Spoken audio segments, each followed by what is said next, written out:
Hey there, boils and ghouls. Welcome to this week's episode of Holla Weekly. Nick and George here with... Hey, what's that in the sky? Should we go look at it? No. All right, we should probably go in an all-steel bunker and stay safe. We should probably get to a radio station. And what we're talking about? Night of the Comet. Night of the Comet. Did you ever wonder what it would be like to be one of the last people on Earth? We're talking ghost town! Who would you see? There's nobody. There's nobody. What would you do? Hey, I'm sorry if the end of the world makes me a little nervous. Where would you go? The stars are open! Well, get ready to find out, because the comet is coming into your orbit. The legal drinking age is now 10, but you will need ID. Let's be real. It's the Night of the Comet. What do you give me if I come back? Texas? Night of the Comet. I'll be taking requests from all you teenage comet zombies. The night the teenagers ruled the world. Yeah! Night of the Comet.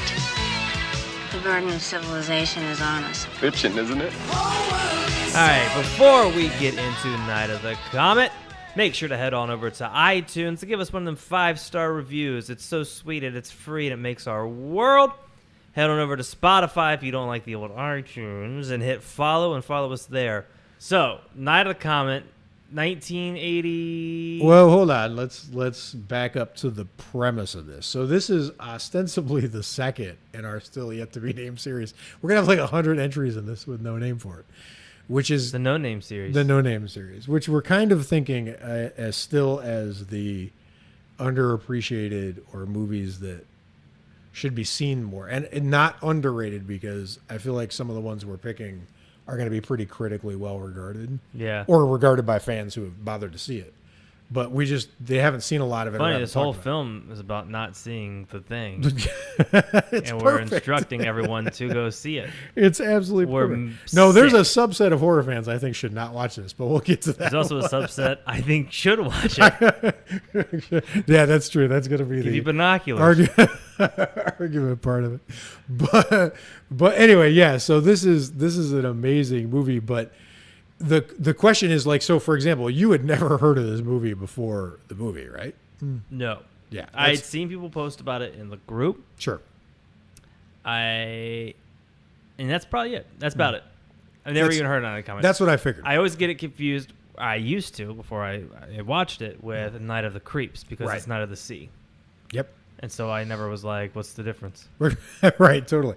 Now, I know Joe Bob Briggs has taken up the banner for this movie a little bit, which is cool, but I still think, because even though there is some buzz about it more than the last movie we picked, Dagon, which I Googled Dagon and like podcast, and no one has ever reviewed it besides us on a podcast. Yeah, we like I said in the episode, we bumped up the Dagon podcast episodes out there by like 1,000%. Right, totally. This has a little bit of coverage, but I still feel like we've been running a horror group on Facebook for like 2 years, and I feel like I've seen maybe it talked about twice, right? Yeah. So I don't. It's time posted- for it to get more It attention. got posted by one member, and then it got like 200 comments. Like people were like really digging it. Yeah, because it's not at the top of anyone's mind, but if you throw it to someone who's even like cursorily come across it, they would be like, "Oh yeah, I love that movie." Yeah. So that's cool. So yeah, I can actually really love. join that conversation. Yes. Yes, I've seen it too. Yes. I'll see every film before Jaws 2. Unfortunately. Or not. Unfortunately, in this case, this is better than Jaws 2. Yeah. Well, I'll never. And more fun. Yeah. Exactly. So. Okay. So the background of this movie for the people who haven't seen it is, and we're going to talk about like what genre it's in because it's like 50 of them. But the background of it is it's a post-apocalyptic sort of horror comedy-ish, right? So those are like the main elements of it. But one of the cool things about it is With a twang of huh? yeah, with a lot of twang, like a lot of in this recipe. And it's basically one of the things I really liked about it was that it's sort of like a hopeful post-apocalyptic movie. I feel like Yes. they're better off Yes. at the end than they were when it started, when the world A existed. lot less idiots. Well, that's one of the pluses of post-apocalypse, right? Like we're just winnowing out the idiots. But yeah, so that was, to me, that was like one of the main draws of it. Was I had seen it a long time ago before this podcast, and before I rewatched it, I was trying to remember what I thought of it, and I knew that I loved it, but I didn't remember quite where I would have placed it, like what movies are similar to it or what have you. And it turns out that that was accurate. There's no other movie similar to this at all. So, Yeah, I can't like once you're about to like put your finger on like what genre it is, it like switches out from jukes under you. right It's out of like, your you're way. like, oh, okay, well, I guess you're not horror anymore. I guess you're more comedy. Oh, you're not comedy anymore? Well, let's try sci-fi. Neither? Okay, I'm done.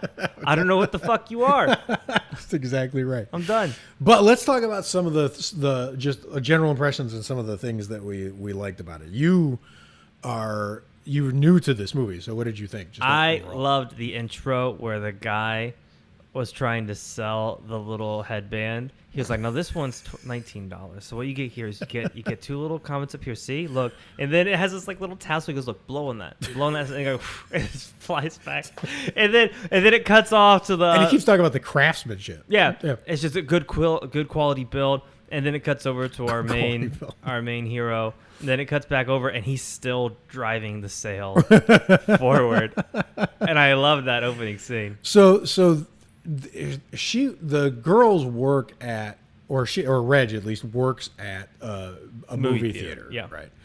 So apparently they're going to be sort of stuck inside while the comet. So there's a comet heading Big deal. to brush through Earth, where the Earth will pass through the tail, but not collide with Earth.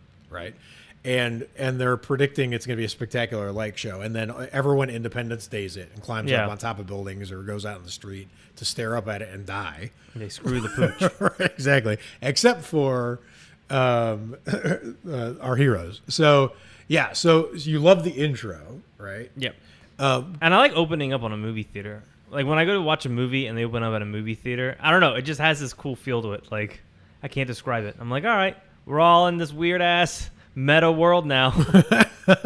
Well, it's kind of interesting because we're in two things that are vastly different now than they were then, right? So, like, a summer camp is a summer camp, I presume. I don't know. I haven't been to summer camp in a long time, but I presume summer camps are pretty similar to what summer camps were in the 80s. They look relatively the same, right? I would imagine there's. But this is set in a radio station and then a mall, which they don't even exist anymore. And it's also set in kind of downtown LA, which we live in LA, but this is hilarious, like 80s LA. So yeah, it looks really, really and deserted. Well, right. The comet wiped everybody out. Yeah. So, did you find the whole intro to the movie like? So one of the problems with post-apocalyptic movies, I had this problem big time with How It Ends, the recent release from I think it's Netflix.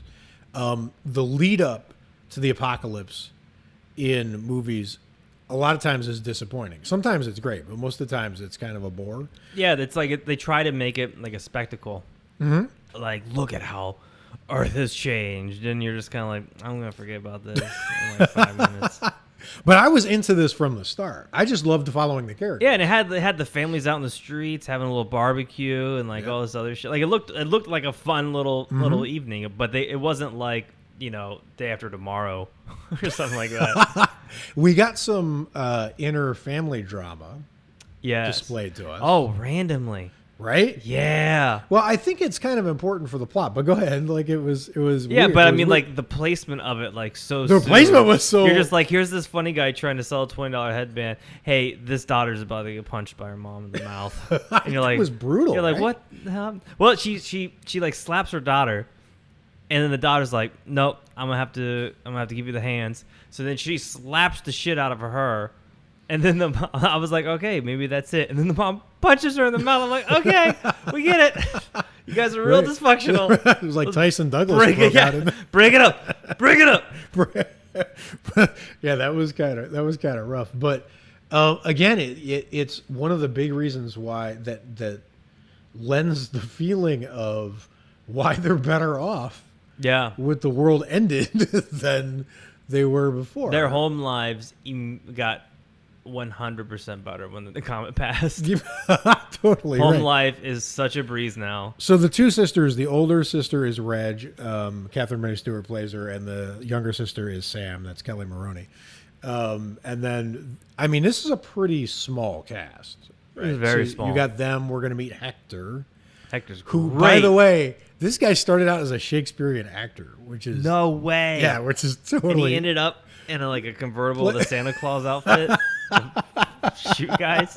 yeah. I mean, he sure did, which is pretty interesting. And then we're gonna run into some really creepy, mall stock boys. They are my favorite. They're part amazing. of the film. They're so just kooky. Right, and then we're gonna run into some scientists, and that's basically the whole cast. Yeah. And the scientists, I love the science stuff in this film. It feels like this film is treading a line slightly above where it almost could have been on Mystery Science Theater. It's if just they've gone wrong. Sure. Yeah, if Yep. one thing had gone wrong, it would have just collapsed that whole bridge, and everyone would have watched this film on Mystery Science Theater. But it just stays fun and great enough the whole time, and I love that about this film. And I think that everybody was bringing actual talents to it. I think the director was using every trick he knew how to do. We should say, just for context, right? This movie only had a $750,000 budget. It's insane, Right, which is, I mean, when you think about it, I think Terminator might have come out the same year, which would be $5, $6 Could you imagine million. looking at the release schedule? You're like, okay, we got our film, Night of the Comet. What's this? Who's James Cameron? Terminator. I don't know. Right? I don't know, man. I think these two girls could take Arnold down too. They That'd be a they end cool up being pretty crossover. tough. That would be a cool crossover. Look, a survivor. Why is his arm blown off? A little bit of background to it. The working title for the movie was Teenage Mutant Comet Zombies, which is a great unused title, and they call it out in the movie when Sam's DJing in the abandoned radio station, she says, "This next goes out to all you Teenage Mutant Comet Zombies." That's because that was working in the working title. Wow, of the that movie. would have been such a great name. I actually love Night of the Comet, but you're right. That's a totally great name, too. Here's something I think you will like. The production designer said that he wanted a comic book sensibility for the film. Ready? So watch this. The characters were given specific colors. The bad guys were given blues and grays. The girls were given colors. Regina's colors were deeper than Sam's to reflect that Reg was more intellectual than Sam and that Sam was wackier than Reg. Wow. So they literally thought that through, right? So Sam's cheerleading outfit is made in magenta and turquoise, so it just stands out, right? Especially against the filters they use for the end of the world thing, right? Which, by the way, can we just talk about how fucking good this movie looks? It reminds me of a 90s music video. They Right? went crazy on effects, just give it that weird look. Total, and it's really weird because remember I feel like one of our things for our podcast is when we're watching a movie now, you have this in my head, if you froze it and you printed that, would I put it on a wall? Yeah. How many times can you do that, right, with the movie? There's so many shots. My absolute favorite shot from this movie is when they're sitting on the car. Oh, yeah. With the whole city frame behind them, and the camera's way in front of them, and they're kind of just having a discussion. Yeah, And the they car's got- center frame. Yeah, totally. It's just such a beautiful shot. It was pretty cool. Totally iconic thing. So, I mean, that's the thing is I feel like everyone kind of brought the talents they could. I thought the chemistry between the cast members was amazing. Yeah, none of that felt fake. Right? Even they feel when like Hector real came in. sisters. Yeah, exactly. And that felt like a real love triangle going wrong, fast. Yeah. Right? And then even the chemistry between the one scientist, the female scientist who turns out to be kind of good, right? And even the kind of bickery bullshit office Belko experiment chemistry between all the scientists who are all kind of hate each other. Even that felt real. And then the stock boys, let's talk about them for a second. The stock boys. Because they are amazing. They are so out there.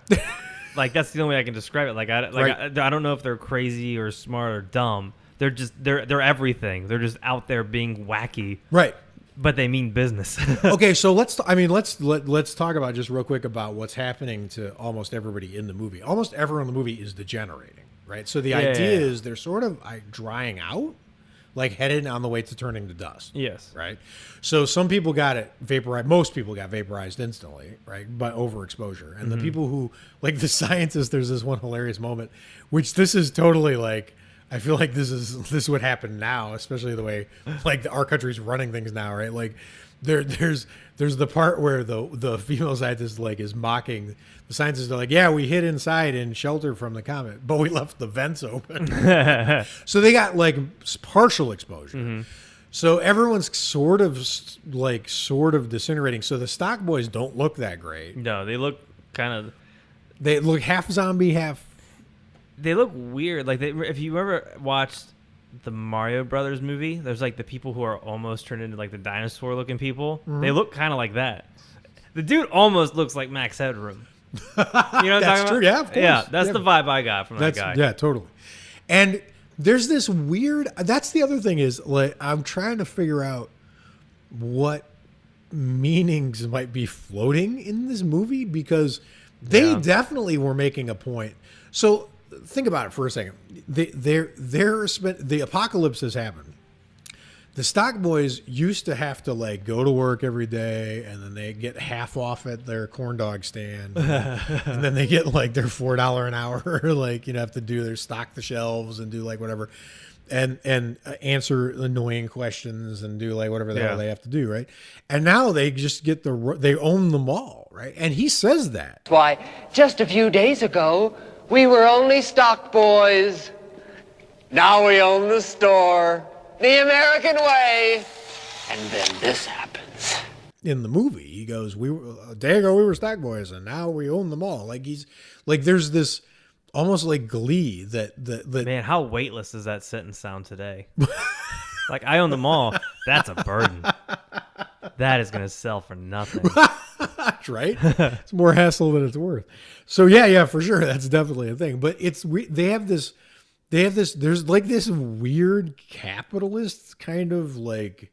It wasn't like Dawn of the Dead-ish. It was like a little sprinkle. Yeah, exactly. It just came out of nowhere for no reason and then just got wiped away in the fact that the movie was headed off in another like crazy direction. The film's like going to another genre. Bye. Exactly. But I'm telling you so I saw this really young, and then I probably saw it one other time, but a long time ago. And I think of it as kind of like the Bride of Frankenstein effect, a character that's on screen for almost no time, but in the time because so memorable and sort of iconic that the leader of the gang, the Stockboy Gang, is one of the few things I remembered like crystal clear about the movie. Like he just comes on and owns whatever scenes he's in. He just owns them. He's not there that long. No, but his voice is perfect. He's screechy. He's screechy. He's so memorable, and the weirdo stuff he says is just like whatever. Like it's that was the most interesting part of the movie when he came in. He was the first time like anything felt dangerous. You wouldn't believe what we want from you.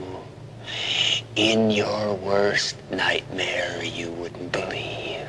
I was like, oh boy. Yeah, this guy's off his. Well, I actually, you're right, because it's funny you say that, because this is one of those movies where the human beings are more dangerous than the zombies. Yeah, easily, right? Which is sort of, to me, that's a lot ahead of its time. I mean, Walking Dead does that now, right? Yeah. Negan's a lot worse than the Walkers, obviously, or whatever.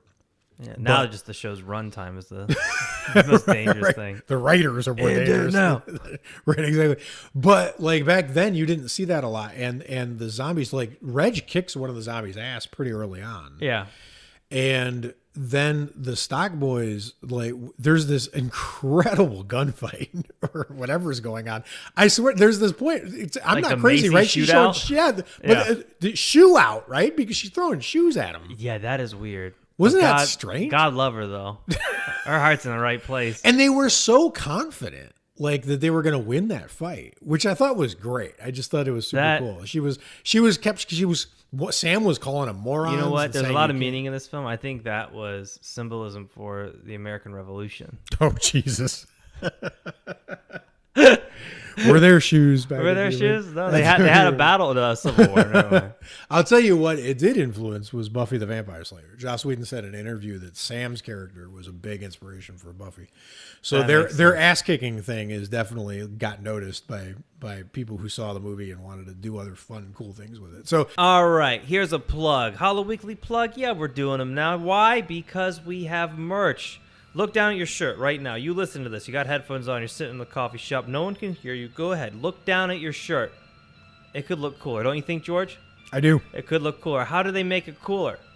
Go to our store. They go to the store. What's the store address? HollaWeekly.com. We got limited edition designs created by our own group members. Now, they're only going to be up there for a month. So if you see this design and you think, Jesus, I would look so fine in this t-shirt, hoodie, or I would love that on a mug or a button, get it now, because it's not going to be up there next month. It may never be up there again. A comet might swing by and destroy all of us, and then that's it. Possible. How do you want your pile of orange dust to look? Good point. Fantastic. That's right. And how are you going to do that? Holla Weekly merch. HollaWeekly.com. It's not just about looks. Like, this is how we're going to identify you. You're just a heap of dust, and then that button is the only way we'll have left. You're saying if we live. It's important, yes. I'm not missing this comment, Freddie. Exactly. I am going out with the comment. Exactly. How crazy, though, is it that you bring up Buffy because George, I could not explain to George what that thing was that Rosie O'Donnell used to shoot out into the audience during her talk show. So we find a clip. Yep. And it was when she interviewed Sarah Michelle Gellar for a show called What? Buffy the Vampire Slayer. Go figure. All right, that's just a little mini full circle I wanted to throw into the episode. So, but one of the things I also did remember about it was that when I had seen it young, it was actually scary. I also remember it being funny. And the weird thing is now on this rewatch, I didn't feel like it was nearly as funny as I remembered. I feel like it was funny in the right way. Yeah. At the right times. But I remembered it as more of a comedy than I think it actually is. Mm-hmm. I don't remember. There are scenes where things that are happening that are funny, but they're also sad. Yeah. Or it's complicated, right? So it wasn't just straight on like slapstick or yeah, it wasn't too goofy, which was really cool. Like the fact that they got that balance right is pretty. Yeah, amazing. it was the perfect like concoction of like weird shit mingled together. You know what I mean? Like it wasn't ever too silly. No, and there were then like the implications of what was happening later was actually pretty disturbing, right? So the scientists are harvesting blood from the few people left they think are they have like a little girl and a little boy. So they have kids, and they have a whole bunch of other people who are just basically comatose. So it's kind of like the Matrix in the science lab. Yeah. Right? They got a bunch of people, and they're just like basically daybreakers, kind of. Yep. They're like feeding off them or like whatever. So they're kind of vampires, the scientists are. They're super dysfunctional. The head scientist, who was thoroughly bizarre, he was one of my favorite lines in the whole movie was when they're telling the little kids that they're going to put them to sleep, hook them to syringes, put them to sleep, and then they're going to the North Pole to see Santa, right? Instead of like you're going to be in permanent like vegetative state, right? And then the little kid, like one of the kids is like something like I don't believe in Santa or whatever. And the scientist, the totally evil scientist, is like, "What? You don't believe in Santa?" Do you know where you'll be? Where? With Santa Claus at the North Pole. In fact, you'll live with Santa Claus for the rest of your life. Hey, there's no such thing as Santa Claus. What? You don't believe in Santa? Yeah. He was so offended. Like he's killing people indiscriminately, but he's pissed off that people don't. He didn't have a plan B for this kid. He was like, the Santa thing's going to kill. They're going to be so excited to see Santa. And then it just blew up in his stupid face and he couldn't handle it. Which was amazing. So I like that. I really liked the race against time of the scientists falling apart, losing their mental faculties. That was cool. While they were trying to solve the crisis. Yeah. Like I thought that was just like an amazing touch in this movie because it raised the stakes big time for everybody because the scientists were going to do more harm than good. There was no way they were going to cure this because they were idiots. Yeah. They left the vents open. Right? But as the more forgetful and scattered they got, the worse they became, which was they were becoming that's the thing is, and you know, like when you're watching, like we had just watched with the Facebook group, we had just watched Shin Godzilla, you know, and one of the things about Shin Godzilla that's a little different than a lot of the Godzilla movies is he evolves through the movie, right? So the monsters in this movie got worse as it went, which is kind of cool, right? So I like that part of it. Yeah, the other thing I dug about it was like, in these types of films, like when people are like sort of zombie-like states or whatever, they usually have like their fears in numbers. So like with Dawn of the Dead, you have a mall full of zombies. Yep. You don't get this with Night of the Comet. It's only a handful of people at a time, which makes the movie still feel really small, but it's in LA, so like it still has it's like this huge town with a little small story. Yep. And you know, in this world, there could be like 20 or 30 other people in LA with their own thing. That's what, oh man, if they did more Night of the Comet, I'd love to know what else happened during that shit. Like, where was the arcade guy at the end? What was he doing that whole time? Oh, that is such a great payoff too, by the way. And the reason that happened, that was not part of the original conception of it. As a matter of fact, Sam dies in the original script. Oh wow. Which I'm glad they didn't do here. Yeah, me too. But so the payoff from the beginning, what Nick's talking about is that Reg is a gamer, which is kind of cool because you see a lot of old school arcade games in this movie. I think what's in there? Centipede, Joust, something? No, it's none of those. It's not Asteroid. It's none of the. It's like, it's just a weird ass game. I don't know. Yeah, but there's more than one. There's like some cool stuff, like really retro stuff in here. But Reg is like a really proficient gamer, so her name is all the top high scores on the game, except for DMK. Number 6. He took number 6. Who took the number 6 spot and pissed her off. So she like played the game until she eliminated his name. And then there was going to be no more DMK. And then at the end of the movie, which is actually one of my favorite sequences, literally in any movie. It was so cool. I just love the way this movie ends. But he shows up with a license plate that says DMK, right? And then he's just there like... And they don't even acknowledge it. No, it's just the payoff. The camera just lingers on the plate for a second, and then he takes off with Sam, like whatever, and you're like, oh, that's DMK. It was just amazing.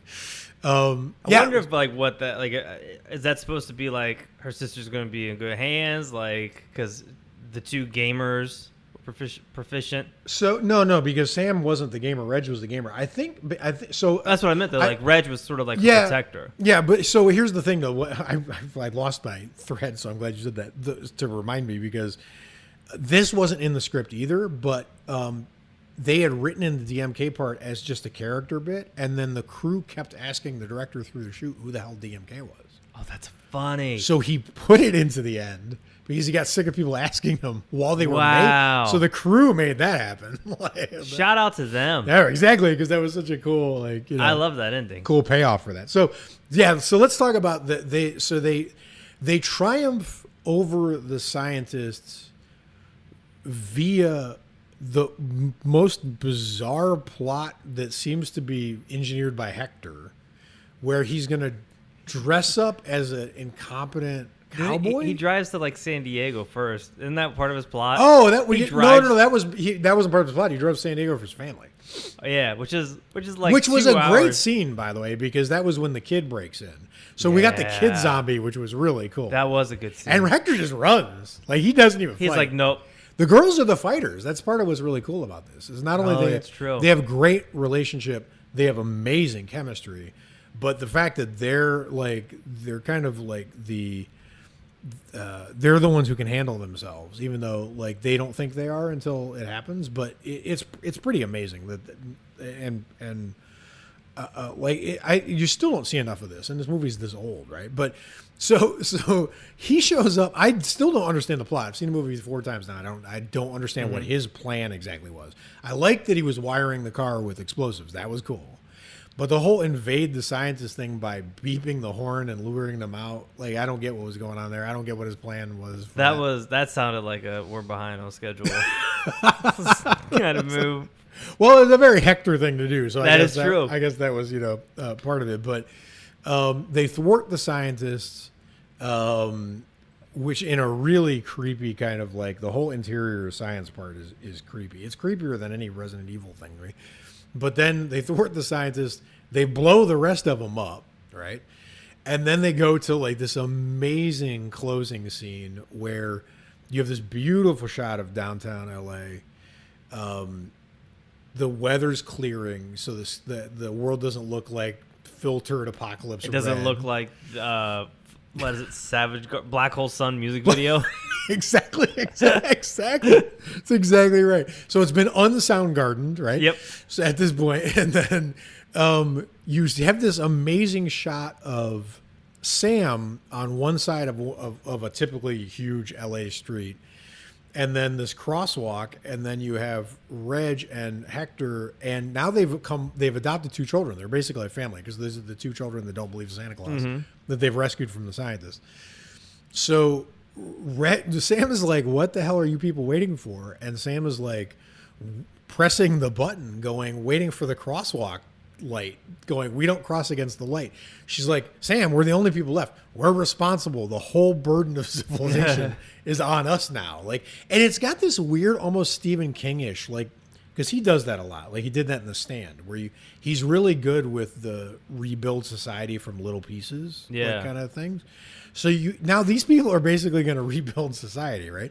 So Reg is like, "We're going to do it the right way." She's even dressed sort of like weird Puritan, like, clothes, and like she's got a very strange outfit on at the end. But now they're like this family, and it feels like they're almost going to be sort of like square, conservative-ish, like well, we gotta really buckle down and right. And then Sam is pissed. She's like, "Why are we just standing here? Like, cross the street." She's like, "The world is empty." Like, just cross the damn street. She goes, "It's a ghost town," and she runs into the street, and she's like, "No problem." And then of course a car comes gunning down the street like 120 miles an hour, and that's DMK who shows up. The man, the myth, the legend. Exactly. So then they take off. But with the interesting thing is, if you think through kind of what happened at the end, you've got the basically solid family unit, and then you've got the wild, like, whatever people over here. This is like, to me, this is like Cain and Abel. Like, the branch of humanity that comes from them is going to be fun and crazy, and now the branch of humanity comes from this other group is going to be like, stay at home. You're underselling Hector. I might be. Hector's going to be. I don't know. They're both pretty rad. You know what, though? They are a little shook at the end. They're probably the weight of humanity is going to probably. Oh, they do end up playing football in the middle of the street after Sam leaves. So maybe Sam got through them. Everyone's just a fun-loving. Everyone's just a bunch of fun-loving hunks at the end of the movie. All right, exactly. Civilization's going to rock when they get through with it. We also had a fantastic thread about this film in the private Facebook group. So I reached out to Maurice West, and this is what he had to say, all the way from the other side of the pond, as he says. Hello and welcome from the other side of the pond. My name's Maurice. I come from a little town called Southport, which is in the UK. First off, I love this film. It's the kind of film that sticks with you once you've seen it, for lots of reasons. I think I first watched this film when I was probably about 13, 14, something like that, which I'll come back to in a minute about how I felt about it then. But I haven't watched it probably in about 4 or 5 years. So before I did this little chat for the podcast, I actually rewatched it last night. Didn't watch it all, but watched most of it. I actually fell asleep on the couch because it was quite late when I was watching it. But it's still as good as I remember. And yeah, like I said, about 4 or 5 years it's been since I've actually watched it. So yeah, I watched it again last night to refresh my memory. The opening of the film is brilliant. Really, like, almost throws back to like early sci-fi movies, like with the narration, stuff like, Daily Earth Stood Still, War of the Worlds, that kind of thing. It's quite a creepy start to it. Feels like a really serious film at that point. Like it's going to be, more like a disaster film almost, with the narration and things. And then as we move on, into the film, you get the sort of generic pop rock tune that comes in, and it all goes a bit more calm then. Almost like saying, "No, look at these silly people. They don't know what's coming, you know. Big doom on its way." And then, you know, when we get the comet arrives, and you get that wicked 80s superimposed special effects, bit like Ghostbusters, which was at the same time actually. So similar special effects, I guess. Yeah, like I said, this film really stuck with me, and the themes within the film, like the mass extinction overnight, really used to bother me as a kid. Really stuck with me. But there's just, yeah, it's just a really cool film. How I'd class this film, I suppose, it's definitely a sci-fi film. But I suppose you'd call it a sci-fi horror. Yeah, sci-fi horror, I guess. Yeah. Just as a little footnote, because I'm trying to keep this to time. I've written loads of notes here, but time's ticking. So there's a little footnote. There's some cool actors in it. Obviously, Mary Stewart is in it. She also starred in The Last Starfight, which is amazing. And Robert, I'm probably going to pronounce this wrong, Robert Beltran, I think his name is. I thought he was the guy from Chips, and for a long time I thought the dream sequence in this film was a little homage to Chips, but obviously it's not. Well, it still might be, but it's not the same actor, and for years I thought it was the same actor. So yeah, I've written loads of things here, but I'm going to keep it to time and run over a bit here. So yeah, thanks for letting me on the podcast, by the way, and cheers, guys. Thanks for listening. Take care. Bye-bye. Also, I just want to give a real quick shout out to Kelly Maroney, who like, unbeknownst, like, I didn't put all this together until we kind of got ready for this episode. You know, like, Scream Queen is a category, right? Well, she's like the mall queen. Who had any idea? She was in the fucking amazing Chopping Mall. She was in Fast Times at Ridgemont High, and she's in this. Now, this movie, the mall scenes were filmed at the Sherman Oaks Galleria, where Chopping Mall and Fast Times were filmed. So, like, wow, all filmed in the same spot, right? All with the same actress, which is just mind-boggling. That is crazy. So, I feel like we should find one of those abandoned malls somewhere and then just, like, bequeath it to her. Like, not, you're right. It's bad for her to own it. It's like owning a, you don't sign on the dotted line. They should just put a big plaque on it and then, like, just keep it sort of is like bequeath a word? Yeah, bequeath's a word. That is terrible.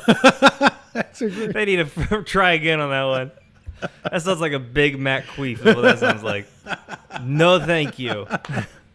So I can have it. So anyway, she's amazing. The mall queen. It's like there's a subcategory now of horror actress. Like, who knew?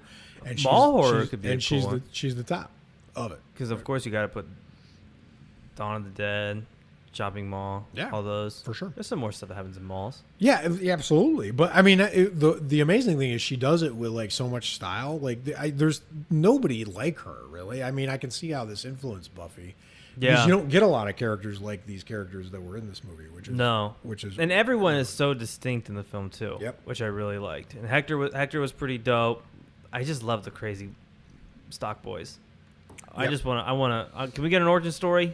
You guys, I want to know what they're up. Yeah, we need a spin-off for them. By the way, MGM owns this, and the director and I think the actress tried to make a move to come out with a sequel from it, and MGM is sitting on the property doing nothing with it, but refusing to sell it to anyone else. So what are you doing, MGM? Just what the hell? That is MGM. They're not relevant anymore. They got the casino.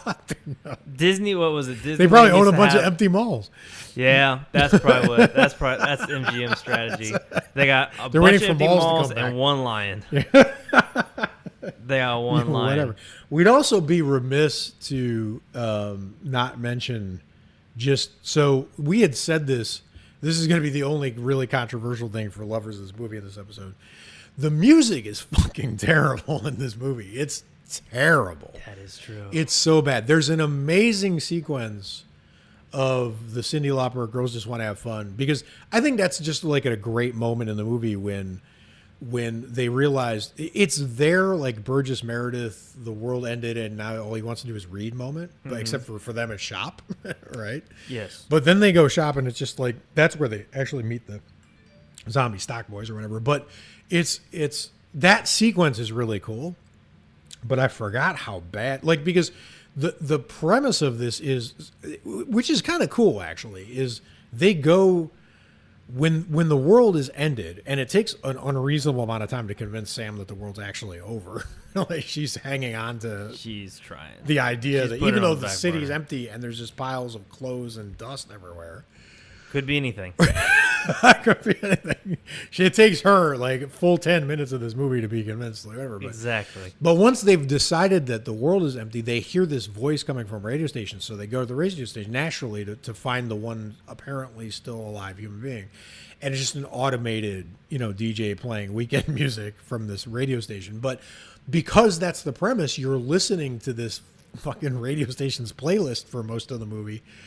And it's terrible, terrible. I can't believe whoever put it together is the worst. Well, that's probably typical for the time. It's just that must have been a really, really bad moment for there. I mean, there's always been good music in the world. Yeah, but it's a format radio station. Their format is crappy music. Obviously, it was like soft '80s, like whatever crap. Oof, God, that just sounds boring.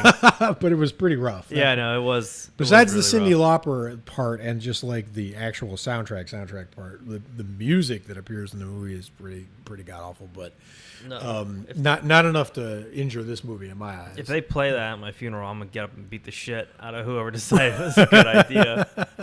End me on a depressing note like that, you fools. But overall, it's a super, super unique movie. Even though it's way back in the past, it did enough stuff that was ahead of its time or to stay interesting or relevant to now that I didn't even feel like it dated that hard, right? Because it's pretty spare. It's a pretty minimal movie, right? So like it's not it wasn't like there was even when you're looking at something like Jurassic Park, like I had seen Jurassic Park on a re-release with a like audience from now, and then that whole Unix computer system sequence at the end, the whole audience was dying like it was the funniest thing they've ever seen. The computers were the size of cars and like whatever. Very huge. But in this movie, I mean, I didn't feel like any of the dated stuff really got in the way of how fun it stayed, and the fact that it still packed kind of a scary punch from how weird and off kilter everything is, right? It's got that Cabinet of Dr. Caligari. But you said it when it's we like watched a neon Cabinet of Dr. Caligari. You said it when we watched it, that this feels like a cartoon. Yep. And I think that perfectly describes Well, and then the production designer backed up that they were like thinking it through in terms of like comic. Yeah, it feels like a cartoon panels, horror film, sci-fi film, comedy film put into a Vitamix and blended into a smoothie. We need more movies that kind of traipse through genres without a care.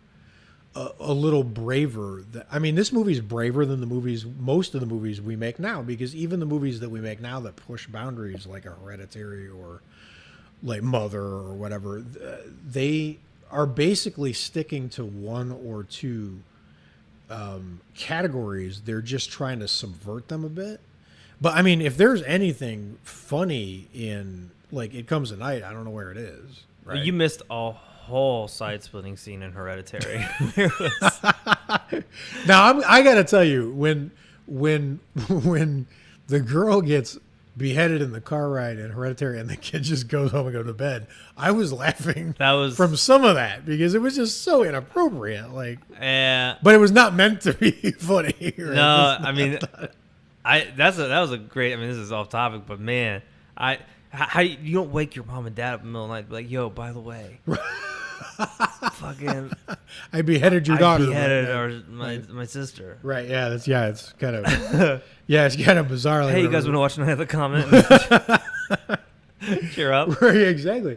But that's the thing is, I feel like this movie was like, you know what, I'm gonna go ahead and be a Christmas movie, and now I'm gonna go ahead and be scary, now I'm gonna go ahead and be funny, now I'm gonna go ahead and be a musical. Like, it just it gave zero fucks about where it was gonna go. It just went where it wanted to, right? So like, even now we don't do that much. A24 is not known for its humor. No. No.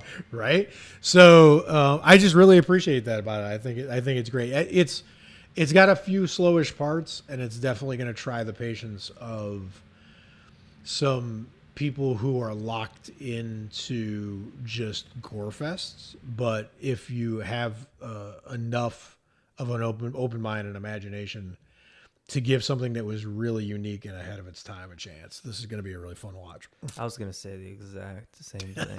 I was like, man, it's taking the words right out of my mouth. Well, I'll bequeath it to you, and then you can say Don't bequeath anywhere near me. You keep your bequeafing. Save it for later. All right, so that is what else you got for Night of the Comet? That was just kind of it. After we're done, I was going to record our plug and intro. All right. But as for Night of the Comet, do I have anything else for Night of the Comet? Just watch the damn movie. See, here's the thing. If you have a friend who hasn't seen it, but you've seen it yourself, just put the movie on. Don't try to sell it. That is a mistake. Right. True. Just be like, hey, we're gonna watch this movie Night of the Comet. It's pretty fun. Thank you for your time. You'll love it. Right. And then that's it. That's how you'll convince people to watch it. Don't try to sell them. Don't be like, it's a horror film. That's right. Not really a horror film. Don't say it's a comedy. It's not. See, I have a different approach. I would American Graffiti it. I would show it to all my friends. Yeah. And then the ones that don't like it, they're not my friends anymore. And then that's fine. Did you do that with American Graffiti? No, that happens in American Graffiti. Isn't that when he tests her on like the records in the movie? Oh, I don't know. I've never seen. There's American like a moment Graffiti, where he's but like, "What do you think of this band? What do you think? Who did the?" Like, I've never seen it, but if you ever come up to me and say, "Hey, do you want to watch American Graffiti?" I'm just gonna lie and be like, "Oh my god, I loved it. It was so good. Friendship's great. Friendship's awesome." No, but you're absolutely right. I think, despite everything that just happened in the last 40 minutes of this episode, probably trying to sell it too hard is a mistake, because to be honest with you, it starts a little slow. I love how it starts, but yeah. I feel like the whole Hector love triangle thing sags a little bit. That was the one part of the movie where my attention kind of wavered, at least on this rewatch. The movie's also got a rom-com in it. Jesus Christ. Alex makes fun of me because the first time I made her dinner, I made her chicken, and she said it tasted the color brown.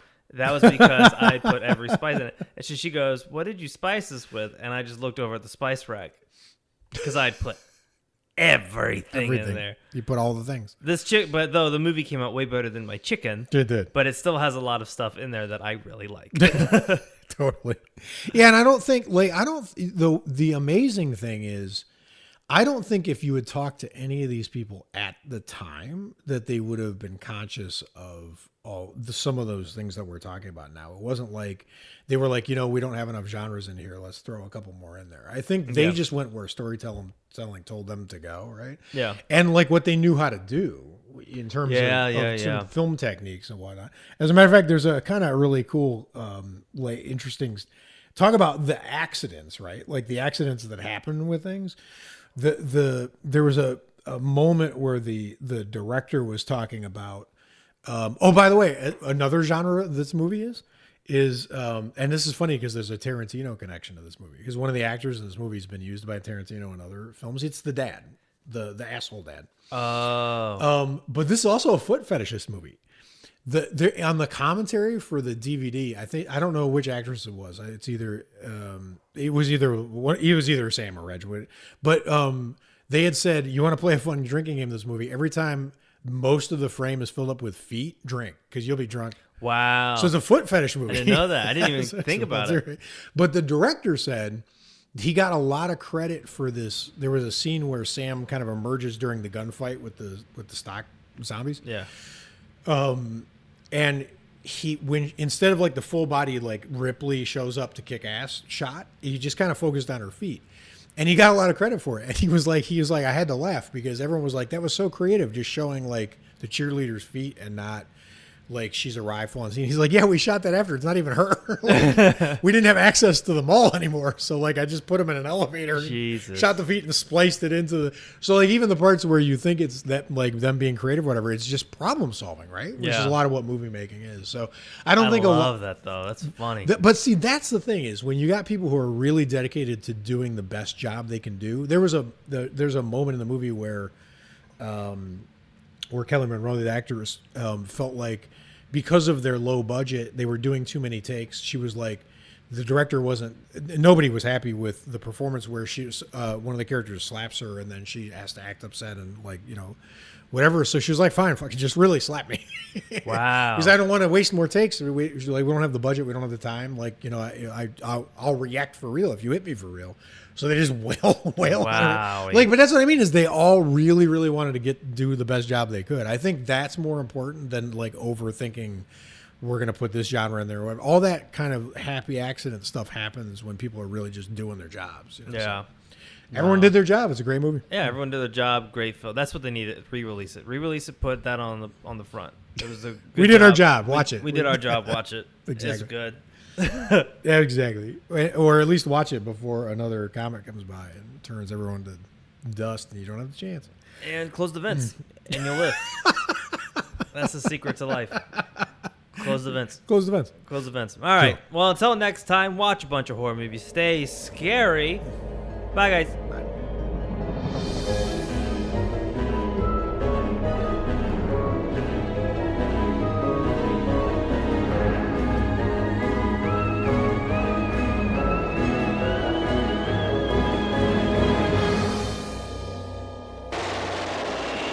You dirty rat.